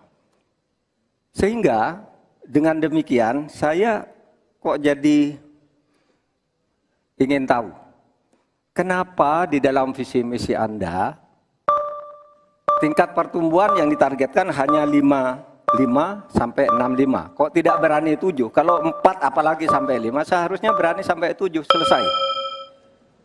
Silakan waktu Anda 2 menit. Terima kasih. Kalau membuat target pertumbuhan bisa saja 7-8% bisa saja. Tetapi yang ingin kita wujudkan adalah pertumbuhan yang berkualitas dan inklusif. Di mana setiap pertumbuhan itu memiliki apa yang disebut sebagai dampak langsung di dalam penyerapan tenaga kerja, di dalam peningkatan pendapatan masyarakat, di dalam satu percepatan pemerataan pembangunan. Target 5,5 sampai 6% itu dengan kalkulasi agar kalau kita tidak terlampau realistis, kita khawatir ujung-ujungnya utang luar negeri lagi. Utang luar negeri yang terlampau banyak ini mengakibatkan beban bukan hanya pemerintahan hari ini, tetapi juga anak turun kita akan mengalami banyak beban utang yang panjang. Salah satunya adalah bagaimana agar APBN kita sehat. Sekarang saja prosentasi 3.000 triliun APBN aja untuk membayar utangnya cukup tinggi. Sehingga mengurangi tidak kurang dari 20% APBN kita untuk membayar utang luar negeri. Sehingga target yang berjumlah 5,5% sampai 6,5% itu realistis yang akan tidak membebani bagi proses pembangunan kita di masa yang akan datang. Di sisi yang lain kita pasti tahu bahwa Salah satu syarat-syarat pertumbuhan yang bisa sehat itu adalah apabila investasi yang masuk juga tidak menjadi beban baru bagi pembangunan nasional kita. Apa beban baru itu? Yaitu tingginya tanggungan bunga-bunga yang harus, terutama kalau utang G2G, yang menjadi beban berat bagi APBN kita hari ini dan di masa-masa yang akan datang. Cukup Bapak? Baik, selanjutnya dipersilakan untuk Pak Mahfud MD untuk kembali menanggapi, waktunya 1 menit, silakan Bapak. Ya begini Pak, kami Ganjar Mahfud itu mentargetkan pertumbuhan ekonomi kita itu 7%. Itu hitung-hitungannya mudah. Tadi saya sudah sebut di pertama.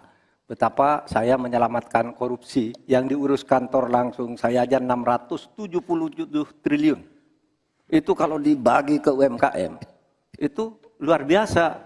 Kemudian yang ditemukan oleh ICW sejak tahun 2014 yang sudah inkrah korupsi itu berapa? 233,7 triliun. Nah ini kalau kita pangkas melalui penegakan hukum yang benar, ini bisa mencapai 7. Tapi Anda menyimpang dari rumus yang selama ini terjadi. Kalau Anda berani dengan ekor 4 saja, Anda pasti bisa 7%. Pasti bisa 7%, apalagi 4 sampai 5. Lah ini Anda menargetkan segini, tapi pertumbuhan ekonominya cuma 5,6. Secara matematis agar kurang cepat selesai. Silakan ditanggapi. Harap tenang. Ditanggapi Ya. Pak Muhaimin. Tentu saya sangat setuju, bukan hanya pemberantasan korupsi yang membawa pemasukan bagi APBN kita, menjaga kebocoran APBN kita, tetapi juga pendapatan negara bukan pajak yang juga menjadi bagian dari andalan. Akan tetapi kita juga harus realistis bahwa 7% itu bisa jadi cuma omong kosong, di mana kenyataannya setelah APBN kita jalan sampai hari ini aja 5% yang diterapkan oleh pemerintah hari ini juga masih mengalami banyak kontraksi. Dalam arti utang luar negeri masih menjadi andalan utama, sekaligus kita juga menyaksikan bagaimana 5% itu realnya di lapangan tidak sampai 5%. Sehingga saya khawatir kalau target 7% itu dipaksakan, ujungnya bukan pertumbuhan yang sehat, tetapi pertumbuhan semu yang keropos. Baik, Tenang, kita lanjutkan. ya. Interaksi antara 3 dan 1 sudah selesai. Sekarang giliran interaksi antara 1 dan 2. Pak Muhaimin silahkan bertanya kepada Pak Gibran dan kemudian akan ditanggapi. Waktu Anda 1 menit untuk bertanya. Terima kasih Pak Gibran. Pak Gibran ini telah berhasil menjadi wali kota sekaligus pengusaha yang sukses. Bahkan berbagai proyek-proyek besar telah berhasil dibangun di Solo. Ini menjadi prestasi, tetapi kita ingin prestasi ini ditularkan kepada yang lain. Saya ingin Pak Gibran menyampaikan tips and tricks agar bupati, wali kota, dan pemerintah daerah yang lain bisa belajar agar proyek-proyek besar bisa dimasukkan di kota Solo. Bagaimana caranya ini? Tenang. Itu. Cukup? Cukup. Baik, Cukup. silahkan waktu Anda. Pak Gibran, waktu Anda 2 menit untuk menanggapi. Baik, Gus Muhaimin, saya jelaskan ya. Sekarang Indonesia itu sudah memulai yang namanya pemerataan pembangunan. Yang dibangun bukan hanya Solo saja. 53% investasi kita sudah ada di luar Jawa. Kalau kita pengen fair ya Gus, Tenang. Mohon tenang, mohon tenang. Tenang. jumlah proyek, jumlah anggaran yang digelontorkan ke Solo sebelum saya jadi wali kota itu lebih besar. Saya tahulah ini arah pertanyaannya kemana. Tapi yang jelas ini Gus, apa yang sudah dibangun, yang kita lihat bukan bangunan fisiknya saja, tapi kita lihat impact-nya ke warga. Bangun masjid menggunakan CSR dari Abu Dhabi, Impact-nya apa? UMKM kita sekarang melesat, wisata kita melesat. Kemarin waktu Idul Fitri, kunjungan wisatawan ke Solo melebihi Jogja. Itu impact-nya. Lalu kita lihat, kita punya kebun binatang Solo Safari, tidak pakai APBN. Masjid tidak pakai APBN. Tapi impact-nya apa? Impact-nya ke masyarakat. Jadi yang kita lihat ini Gus, tidak perlu tendensius seperti itu. Kita lihat impact-nya ke warga seperti apa. UMKM meningkat, kesejahteraan meningkat, lapangan pekerjaan terbuka. Itu yang kita lihat Gus. Jadi tidak melihat, oh ini dia anak emaskan. Enggak. Pemerataan pembangunan itu sudah terjadi di mana-mana, bukan hanya di Solo. Dan itu fakta loh Gus. Proyek di Solo sebelum saya menjabat itu lebih banyak. Fakta itu. Terima kasih. Harap tenang, kita akan lanjutkan. Masih lanjut ini. Silakan Pak Muhaimin untuk menanggapi, waktunya 1 menit. Ya, yang saya tanyakan belum dijawab. Tenang. Saya itu tanya tips and triknya agar investasi ataupun proyek-proyek besar bisa di sana. Sebab saya lihat itu ada 32 proyek pemerintahan pusat, ada juga berbagai program-program yang luar biasa, patut kita banggakan. Dibandingkan dengan misalnya Kota Madiun yang hanya 11%, Cirebon hanya 7%, Tasikmalaya. Kita ingin triknya apa? Sehingga akses pendanaan pembangunan itu bisa bersifat adil dan merata. Bukan hanya di satu kota, Harap tenang, tapi berada di seluruh. Kita lanjutkan. Ini yang menjadi catatan saya adalah keadilan dalam melaksanakan APBN. Kalau kita jadi pemerintah pusat nanti, tugas kita adalah membagi secara adil seluruh proyek-proyek nasional kita. Cukup. Silakan Pak Gibran untuk menanggapi. Waktunya 1 menit, silakan. Mohon tenang. Baik Gus, saya jawab lagi. Sebelum ada proyek dari pusat masuk, kita ya, para wali kota ya harus menyiapkan yang namanya readiness kriteria. Kalau nggak ada itu, nggak mungkin proyek itu masuk. 2, kita sebagai wali kota harus menyiapkan hal-hal non-teknis. Relokasi, nego dengan warga-warga, bantaran sungai, bantaran rel kereta api. Itu Gus, 1. Lalu kita juga harus berkolaborasi, tidak semuanya pakai APBN. Ada yang pakai APBN plus APBD plus dibantu, saya sering dibantu Pak Ganjar, gubernur saya. Ini kolaborasi, jadi tidak semuanya APBN, ini kolaborasi, ada CSR juga, ada BUMN juga, ini kolaborasi. Dan sekali lagi sebelum itu masuk, kami para wali kota menyiapkan readiness kriteria, itu. Jadi ya saya kira ini cukup fair Gus. Ayo mana Baik. pendukung? Tenang. Apresiasinya.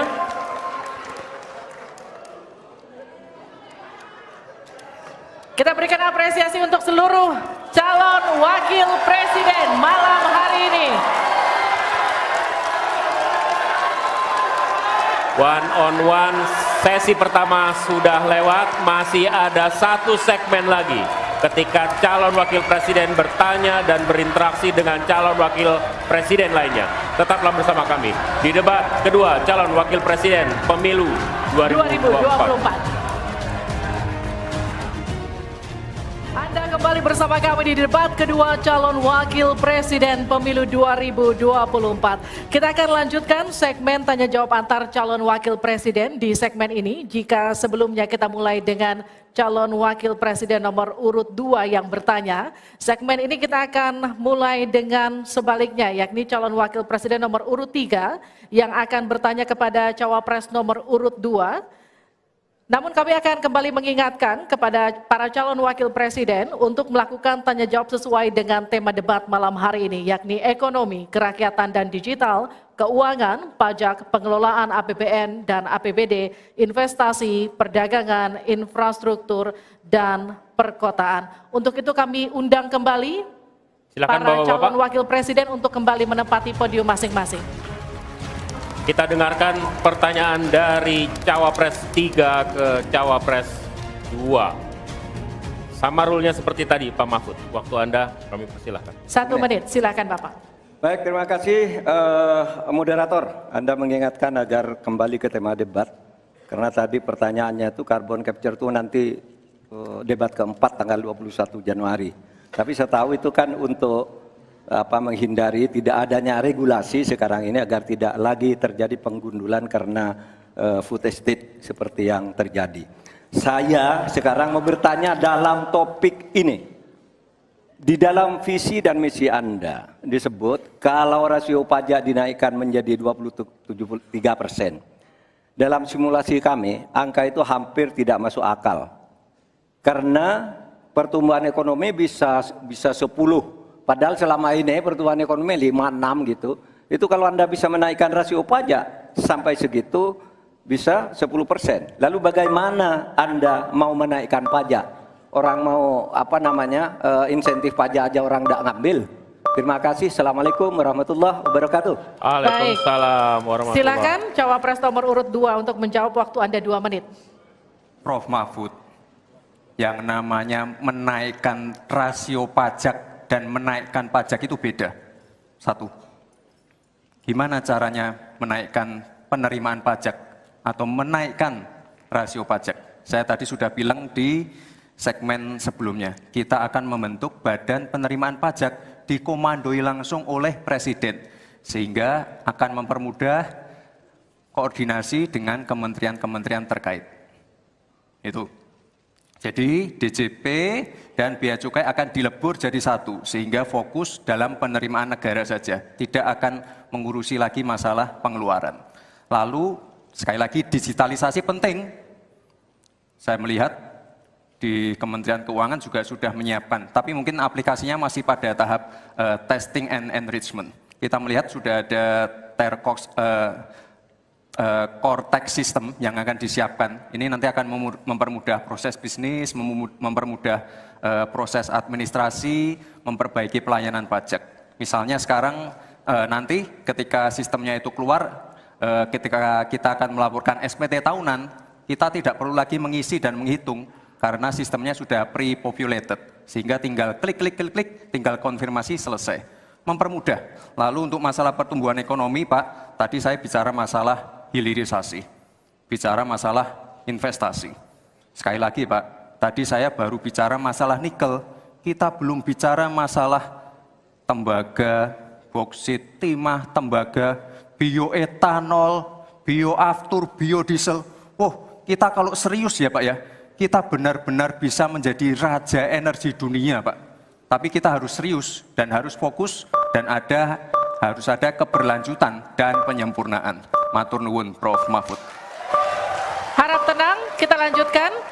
Kita beri kesempatan kepada Bapak Mahfud MD untuk menanggapi. Waktunya 1 menit, silakan ya, Bapak. Mas Gibran yang terhormat, apa sih perbedaan antara penerimaan pajak dan tax ratio? Anda bicara 23%, 23% dari apa ini? Kalau Anda bicara bahwa beda antara penerimaan pajak dan rasio atau tax ratio pajak. Kan kalau persen kaitannya dengan PDB, apa 23% dari APBN atau apa? Kalau 23% dari APBN itu salah. Karena sekarang aja sudah 82%. Dengan tax ratio sekarang hanya 10,5, sumbangan terhadap APBN itu 20%. Saya ingin tanya, 23% itu dari apa? 23% dari PDB atau dari APBN atau apa untuk menaikkan pajak? Hati-hati loh, rakyat itu sensitif kalau pajak dinaikkan. Karena kita sudah berkali-kali nawarkan tax amnesty, juga tidak jelas hasilnya. Kemudian tax pajak itu, insentif pajak sudah ditawarkan oleh pemerintah, benar tidak Pak yang mau? Karena diperas-peras juga jadi alat nego di kantor pajak. Nah oleh sebab itu ini harus jelas 23% dari apa selesai. Silakan. Harap tenang. Masih lanjut. Tenang, kita masih lanjut. Silakan. Pak, yang saya klarifikasi tadi adalah tax ratio dan menaikkan pajak, Pak. Itu beda. Kita ini tidak ingin berburu di dalam kebun binatang. Kita ingin memperluas kebun binatangnya. Kita tanami, binatangnya kita gemukkan. Artinya apa? Membuka dunia usaha baru. Sekarang NPWP, yang punya NPWP ini baru 30%. Artinya apa? Kita harus melakukan intensifikasi dan ekstensifikasi. Saya tahu pasti pada negatif thinking. Kita tidak akan memberatkan UMKM yang di bawah omsetnya 500 juta, pajaknya 0. Pengen modal 200 juta, kur, tanpa agunan. Nggak ada yang memberatkan, Mbak. Terima kasih. Baik. Baik. Harap tenang, kita lanjutkan. Tenang, kita lanjutkan. Kali ini saya akan mempersilahkan untuk calon wakil presiden nomor urut 1 untuk memberikan pertanyaan ke calon wakil presiden nomor urut 3. Bapak Muhaimin Iskandar, waktu Anda untuk bertanya adalah 1 menit. Saya persilakan. Terima kasih Pak Mahfud yang saya hormati. Pemasukan negara itu salah satunya adalah dari kepemilikan lahan yang luas. Banyak kepemilikan lahan yang berlebihan. Akumulasi kekayaan hanya di segelintir orang dan selalu menjadi topik yang belum pernah selesai sampai hari ini. Pertumbuhan ekonomi yang tinggi hanya dinikmati oleh segelintir orang karena akses kepemilikannya juga terbatas. Pemerataan menjadi kata yang tidak bermakna. Maka saya ingin pendapat Pak Mahfud, bagaimana mewujudkan keadilan sosial dimulai dari pemerataan kepemilikan tanah, akses dan lahan. Karena kalau sampai hari ini begitu, maka tidak akan pernah ada kemampuan rakyat untuk mengakses modal ekonomi. Terima kasih. Baik, silakan Pak Mahfud untuk menjawab. Waktu Anda untuk menjawab 2 menit, kami persilakan Bapak. Caimin, itu diskusi sudah lama. Sejak zaman Bung Karno itu dulu mengeluarkan undang-undang land reform, redistribusi lahan itu tadi. Yang sampai sekarang itu tidak jalan meskipun undang-undangnya masih berlaku. Kenapa? Lagi saya katakan, ini pada aparat, pada kedisiplinan kita, pada penegakan hukum kita. Itu masalahnya sebenarnya. Coba sekarang ini, kalau data yang pernah saya dengar dari Pak Prabowo beberapa tahun lalu, 1% penduduk menguasai 75% lahan. 99% penduduk berebut mengelola hanya 20% lahan sisanya. Memang timpang. Oleh sebab itu upaya-upaya pemerataan itu harus terus dilakukan. Nah caranya, saya sebelum masuk ke caranya tadi. Caranya tentu kita lihat fakta yang ada di lapangan. Betapa sekarang ini banyak lahan itu diperoleh secara kolusi yang tidak jelas. Saya pernah dikritik, Pak kenapa ini pemerintah ini sekarang kok lahannya tidak jelas. Diserahkan ke orang semua, rakyat tidak kebagian. Saya tanya, mana daftar lahan? Saya minta ke Kementerian Pertanian. Oh ini dibuat tahun sekian, ini tahun sekian, ini tahun sekian, tahun sekian. Saya tahu di mana masalahnya dan siapa yang membuat ini. Ini yang harus ditertibkan. Apalagi sekarang lahan-lahan ini tiba-tiba diduduki orang. Diduduki orang sampai puluhan tahun, negara diam aja. Bahkan mau diberi ampun. Kemarin itu, diberi pengampunan pajak. Saya bilang, ini harus pidana, masuk.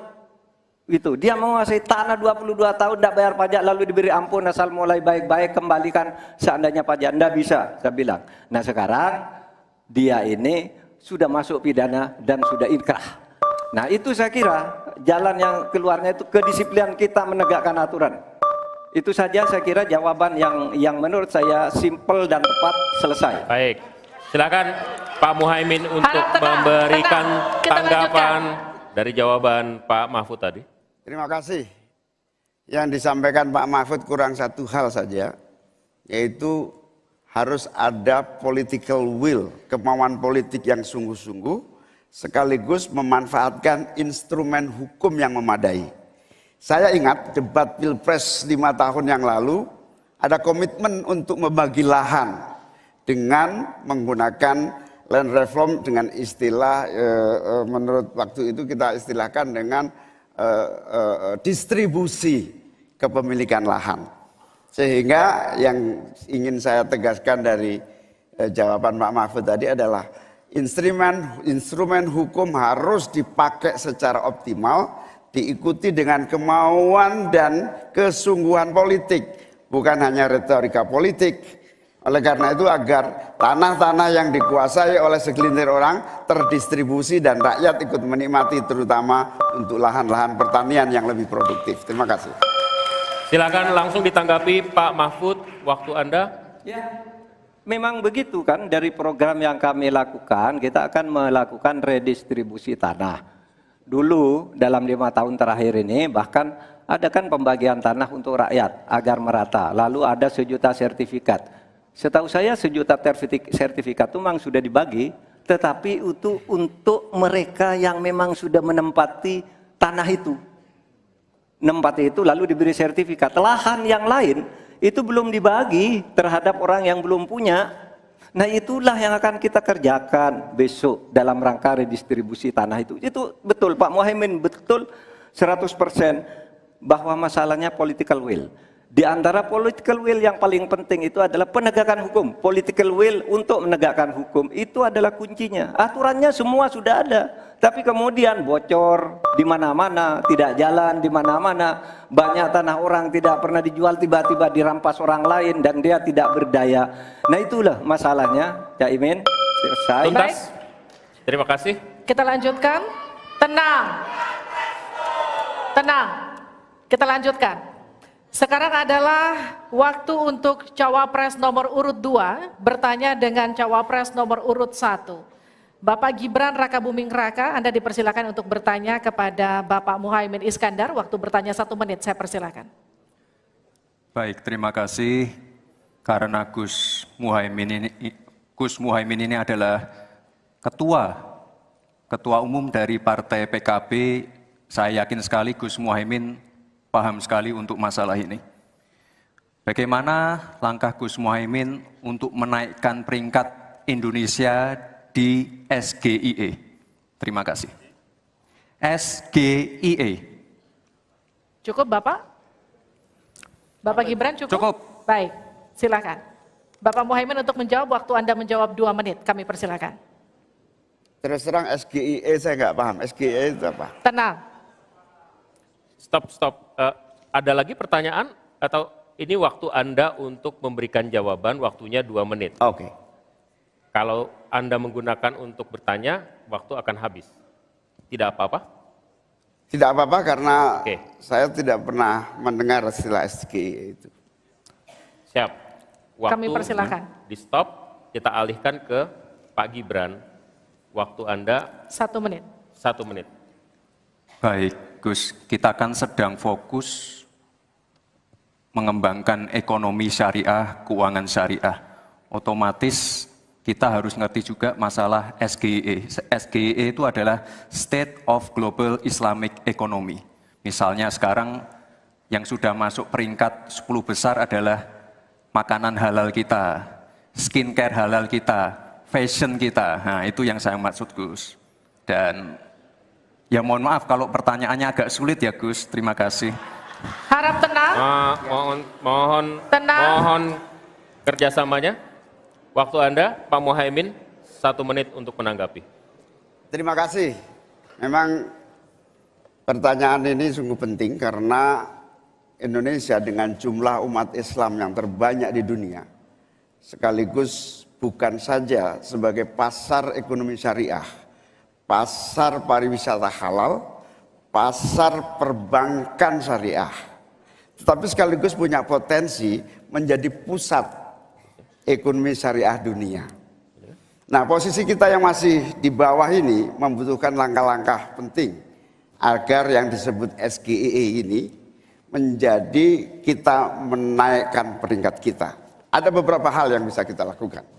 Yang pertama, yang harus dilakukan pemerintah adalah menyiapkan seluruh perangkat regulasi agar tumbuh kembang seluruh industri halal, termasuk bagaimana membantu sertifikasi secara murah bahkan gratis, terutama bagi UMKM kita. Habis waktunya, kita berikan aplaus terlebih dahulu kepada 3 calon wakil presiden yang sudah berinteraksi.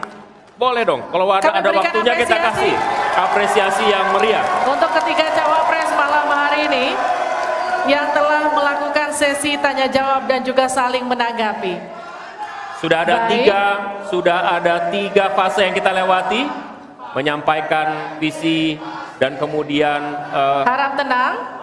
program kerja, kemudian menjawab pertanyaan dari panelis dan berinteraksi satu sama lain. Masih ada satu sesi lagi yang kita sisakan, memberikan pernyataan penutup.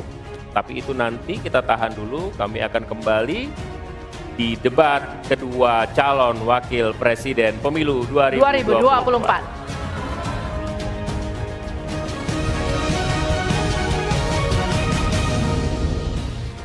Anda kembali bersama kami di debat kedua calon wakil presiden pemilu 2024. Ini adalah segmen terakhir di debat kedua malam hari ini. Ya, di sesi ini sebelumnya kita undang dulu para calon wakil presiden kita untuk hadir di depan podium. Pak Kami Muhaimin, undang kembali. Pak Gibran, kami masih menunggu Pak Mahfud. Silahkan maju ke podium. Silakan. Pak Mahfud nampaknya berganti pakaian. Baik, kita tunggu. Ini adalah sesi terakhir di mana kita akan, mohon tenang. Harap tenang. Di sesi ini kita akan dengarkan pernyataan terakhir, closing statement, pernyataan pamungkas yang disampaikan oleh calon wakil presiden yang sudah berdebat malam hari ini dengan berbagai topik dalam topik besar ekonomi. Kesempatan pertama kami berikan kepada calon wakil presiden nomor urut 1 Bapak Muhaimin Iskandar untuk menyampaikan pernyataan penutup. Waktu Anda 2 menit. Terima kasih. Sarung adalah simbol kesetaraan dan keadilan.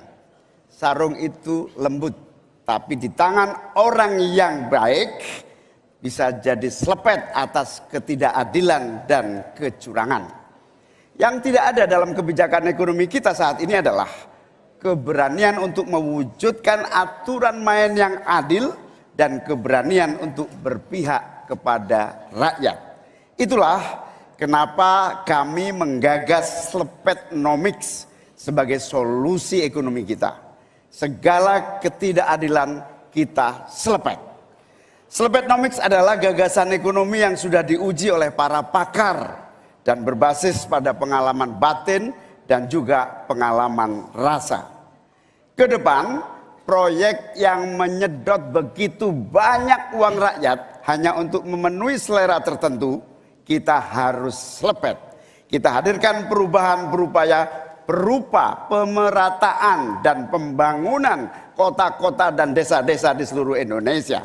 Ke depan, kecurangan pembuat aturan yang merangkap sekaligus pemain bisnis harus kita selepet. Kita bangun kesetaraan bagi semua pelaku usaha untuk maju bersama. Dengan Slepetnomics kita pastikan pembangunan ekonomi Indonesia dikerjakan pakai hati, pakai otak. Sekali lagi, pembangunan Indonesia dilaksanakan pakai hati, pakai otak. Mari kita berdoa, semoga insya Allah saya dan Mas Anies memimpin Indonesia, kita kerjakan pembangunan dengan menggunakan pakai hati, pakai otak. Semoga kita senantiasa diberi kekuatan untuk mewujudkan perubahan bagi bangsa kita. Amin. Baik. Ingin dimanfaatkan waktunya cukup Bapak? Kita lanjutkan ke calon wakil presiden nomor urut 2, Bapak Gibran Rakabuming Raka untuk menyampaikan pernyataan penutup. Waktunya 2 menit, kami persilahkan Bapak.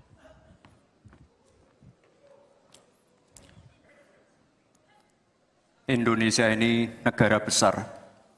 Kita harus bersyukur di tahun 2020 sampai 2030 nanti kita akan mendapatkan bonus demografi. Saat itulah sebagian besar penduduk kita ada pada usia produktif. Ini kesempatan kita untuk meningkatkan produktivitas nasional.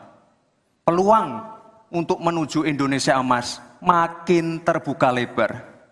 Tapi Bapak Ibu yang saya hormati, teman-teman sesama anak muda, ingat, kesempatan ini hanya datang sekali. Kesempatan ini tidak akan terulang lagi. Untuk itu kita harus kerja keras, kerja fokus, berani melakukan lompatan. Saya ucapkan terima kasih kepada Pak Prabowo yang sudah memberikan saya kesempatan untuk ikut andil dalam kontestasi ini. Saya sangat bangga sekali saya menjadi bagian dalam perjalanan menuju Indonesia Emas. Saya ucapkan terima kasih juga Prof. Mahfud, Gus Muhaimin. Saya sangat senang sekali bisa satu panggung dengan orang-orang hebat seperti ini. Senang sekali anak muda bisa bertukar pikiran dengan ketua umum partai dan seorang profesor. Sekali lagi, terima kasih. Anak-anak muda harus saling mendukung, anak-anak muda harus saling bergandengan tangan. Saya yakin Indonesia Emas bisa tercapai. Terima kasih. Wassalamualaikum warahmatullahi wabarakatuh. Selamat Natal dan Tahun Baru. Baik, terima kasih. Harap tenang, kita akan masih melanjutkan. dalam sesi, mohon tenang. Waktu belum selesai. Kami persilahkan selanjutnya calon wakil presiden nomor urut 3 Bapak Mahfud MD untuk menyampaikan pernyataan Saudara-saudara seluruh bangsa Indonesia, kami Ganjar dan Mahfud ingin memastikan untuk menyelenggarakan negara yang bersih melalui penegakan hukum tanpa pandang bulu.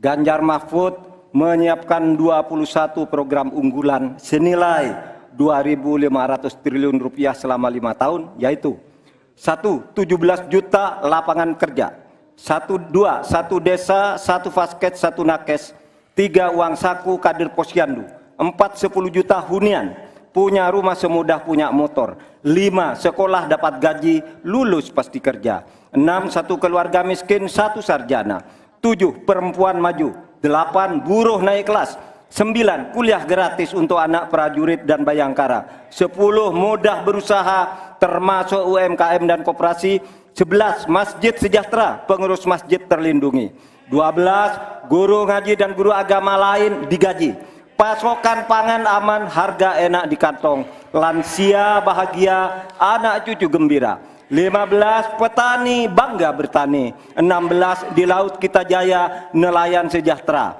17 disabilitas mandiri berprestasi, 1 desa 1 mobil akses, 18 internet super cepat, gratis dan merata, 19 bansos pasti lanjut tapi harus tepat sasaran, 20 sikat KKN, dan terakhir KTP Sakti. Segala kebijakan pemerintah harus mengutamakan kemakmuran dan kesejahteraan rakyat, termasuk memelihara fakir, miskin, dan anak terlantar seperti ketentuan pasal 34 ayat 1 Undang-Undang Dasar.